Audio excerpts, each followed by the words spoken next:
दोस्तों, आज मैं आपको जो कहानी सुनाने जा रही हूँ, ये कहानी है अनोखे गाउन और जादुई पर्स के जादू की। तो चलिए दोस्तों, देखते हैं आज की ये कहानी। एक गांव में उर्मिला नाम की एक औरत अपनी बेटी सोनिया के साथ रहती थी। उर्मिला बहुत ज्यादा गरीब थी और वो अपनी बेटी की परवरिश बहुत ही मुश्किल से कर पाती थी। एक बार की बात है, उर्मिला कुएं से पानी भरने जाती है। कुएं के पास दो औरतें उर्मिला को देखकर आपस में कहती हैं, अरे ये तो वही गरीब औरत है ना, जो टूटी फूटी झोपड़ी में रहती है। हाँ, तुम बिल्कुल ठीक कह रही हो बहन, गरीब कहीं की। ये सब सुनकर उर्मिला को बहुत गुस्सा आता है, लेकिन वो उन दोनों से कुछ नहीं कहती और वो वहाँ से पानी लेकर अपने घर वापस आ जाती है और पानी रख देती है। तभी सोनिया अपनी माँ के पास आती है और उनसे कहती है, माँ आप पानी ले आई तो मैं खाना बना लूँ। हाँ बेटी, मैं पानी ले आई हूँ, तुम खाना बना लो। जब तक मैं बाहर कुछ काम ढूंढ कर आती हूँ, क्या पता कुछ काम मिल जाए, और घर में राशन भी खत्म होने वाला है। इसके बाद उर्मिला काम ढूंढने के लिए निकल जाती है और इधर सोनिया घर पर खाना बनाने लग जाती है। वहीं दूसरी तरफ उर्मिला काम ढूंढने की बहुत कोशिश करती है, लेकिन उसको कहीं भी काम नहीं मिलता।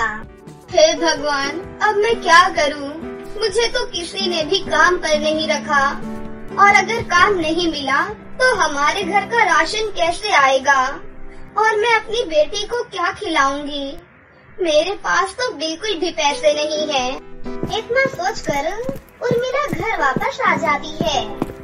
उर्मिला के घर पर पहुंचने के बाद सोनिया उर्मिला से कहती है, माँ मैंने खाना बना दिया है, आपके लिए खाना लगा दूँ? नहीं, मेरा मन नहीं है, तुम खा लो बेटा, मुझे भूख नहीं लगी है।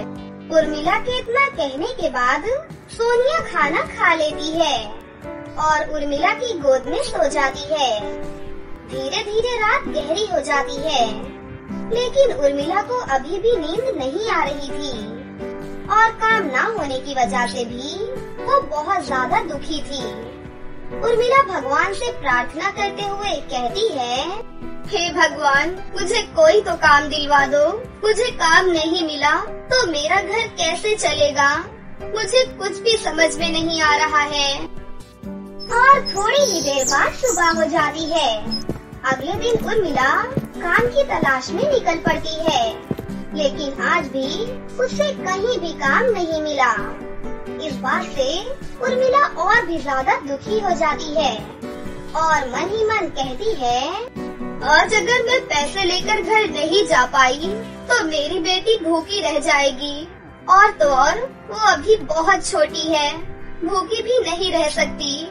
मुझे कुछ न कुछ करना ही होगा।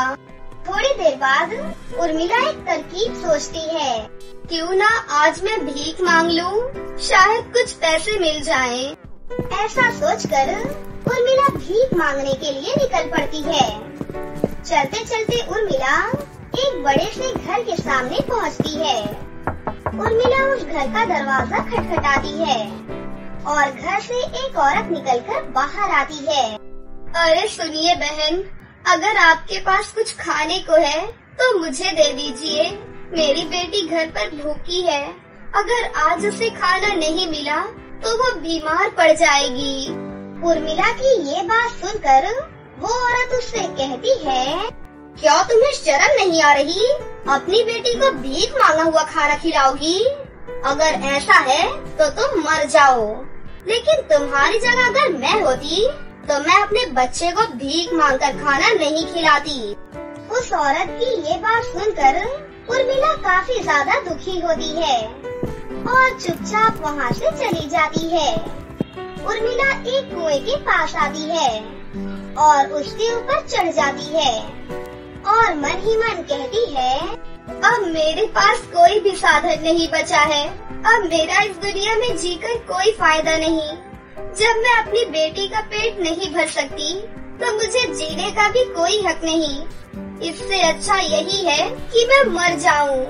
इतना सोचकर उर्मिला कुएं में कूदने ही वाली होती है कि तभी वहाँ पर सोनपरी प्रकट होती है और अपने जादू से उर्मिला को पीछे की ओर खींच लेती है और उससे कहती है, अरे ये तुम क्या कर रही थी? तुम अपनी जान क्यों ले रही थी? ये तो बहुत बड़ा पाप है। सोनपरी के इतना कहने पर उर्मिला फूट फूट कर रोने लगती है और उनसे कहती है, अब मैं करूँ भी तो क्या करूँ? घर में खाने को एक दाना नहीं है, बेटी घर पर भूखी है। मुझे कुछ भी समझ में नहीं आ रहा कि मैं क्या करूँ, इसलिए मैं मरने जा रही थी।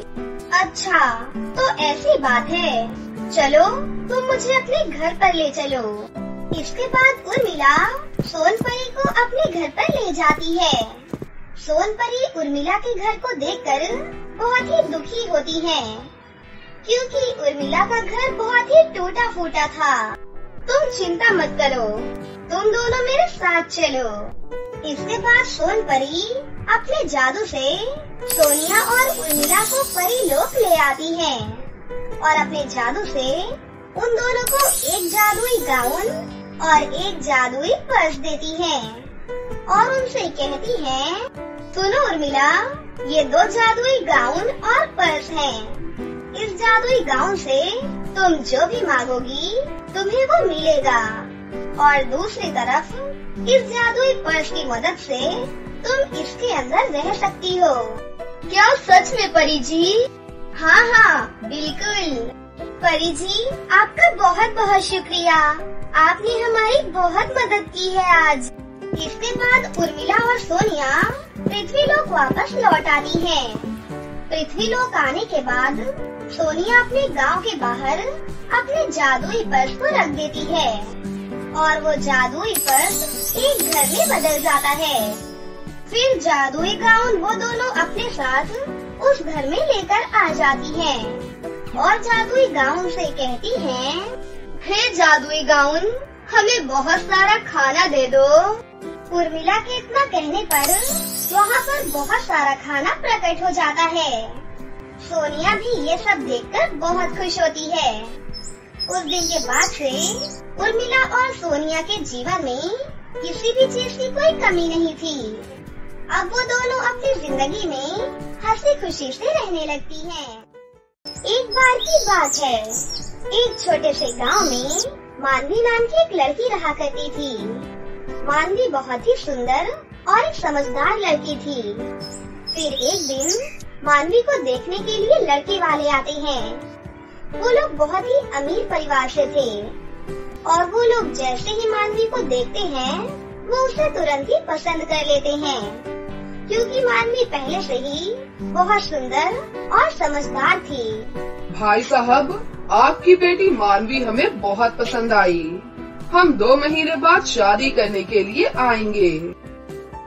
फिर लड़के वाले 2 महीने का समय देकर वहाँ से चले जाते हैं।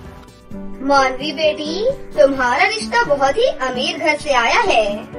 अगर तुम्हारी शादी उस घर में हो जाएगी तो बहुत ही अच्छा रहेगा। तुम्हारा जीवन बहुत खुशहाल बीतेगा।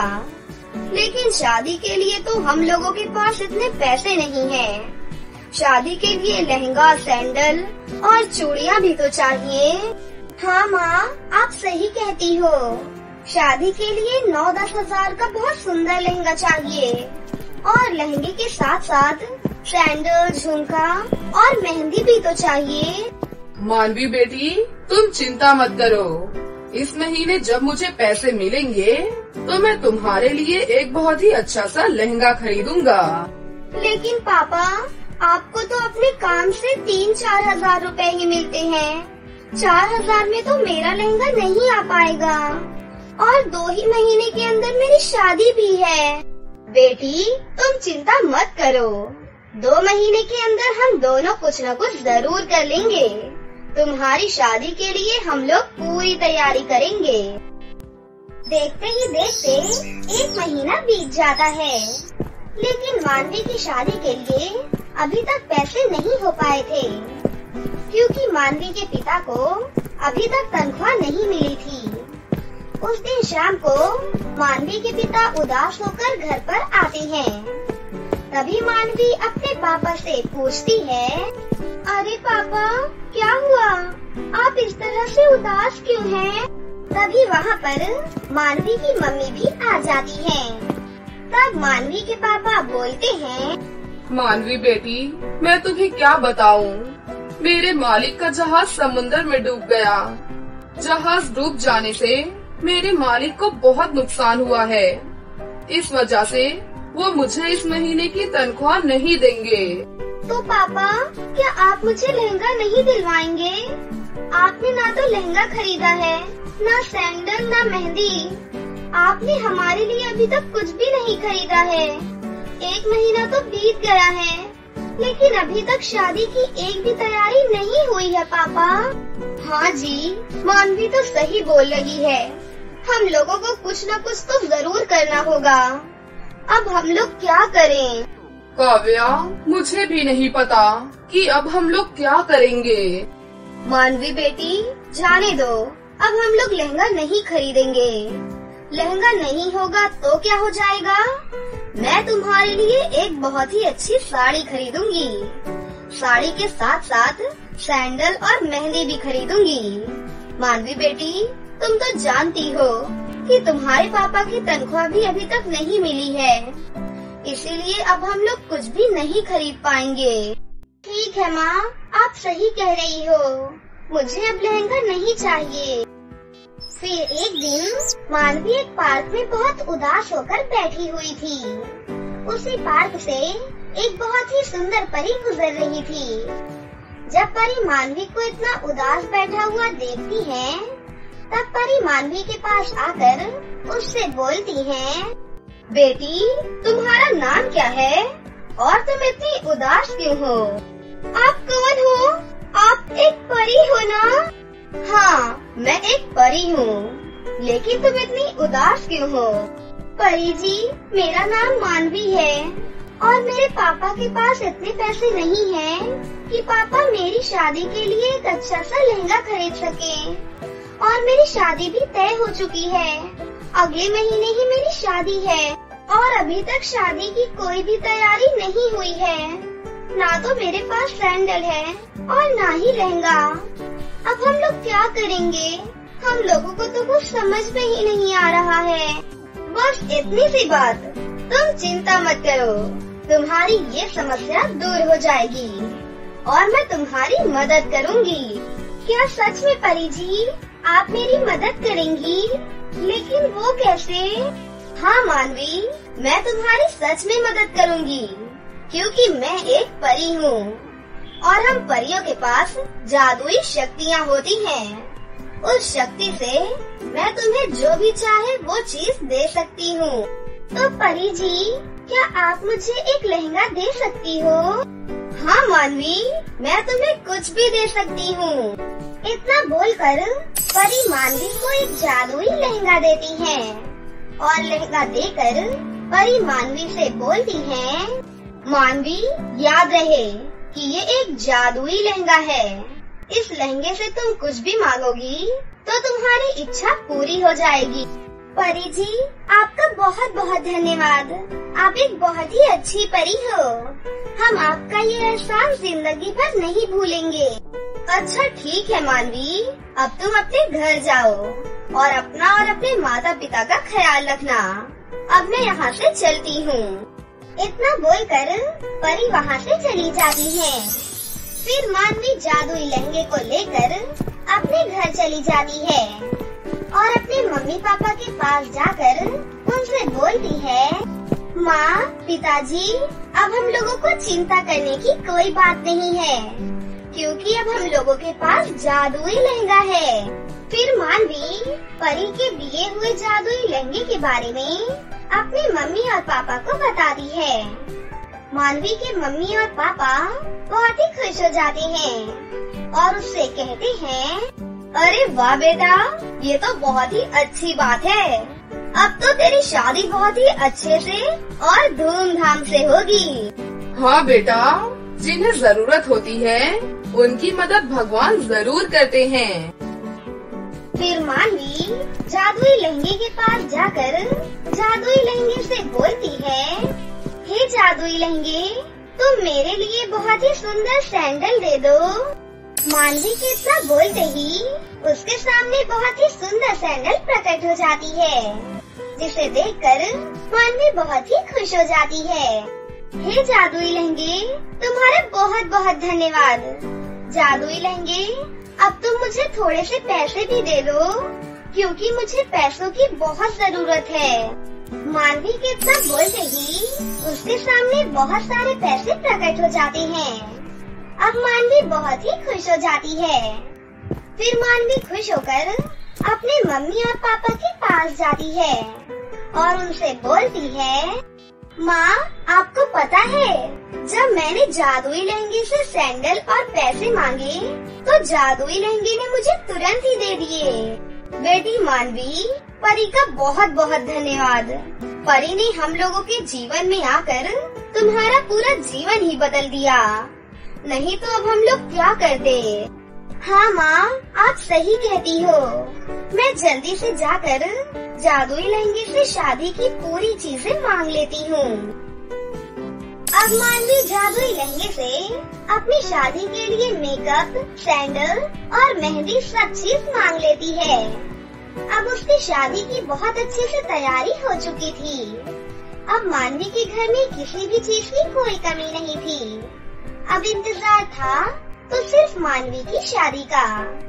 फिर कुछ दिन बीत जाते हैं।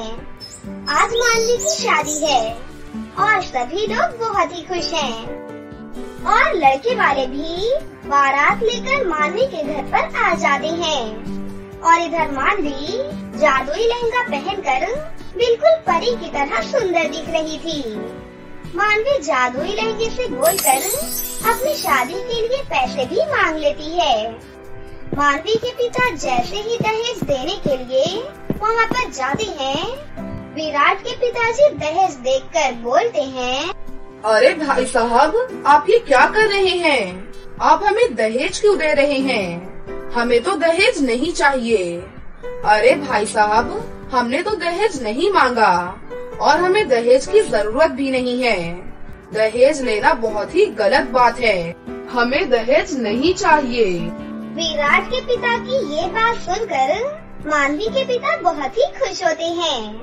फिर मानवी और विराट की शादी हो जाती है और वो लोग बहुत खुश होते हैं। जादुई लहंगे की वजह से मानवी का पूरा जीवन ही बदल जाता है और वो अपने ससुराल में जाकर हंसी खुशी से रहने लगती है। तो दोस्तों, कैसी लगी आपको हमारी ये कहानी? अगर आपको हमारी कहानी अच्छी लगी हो तो इसे जरूर लाइक करें, साथ ही हमारे चैनल को सब्सक्राइब भी कर लें और बेल आइकन को दबाना ना भूलें। मिलते हैं अगली वीडियो में। धन्यवाद।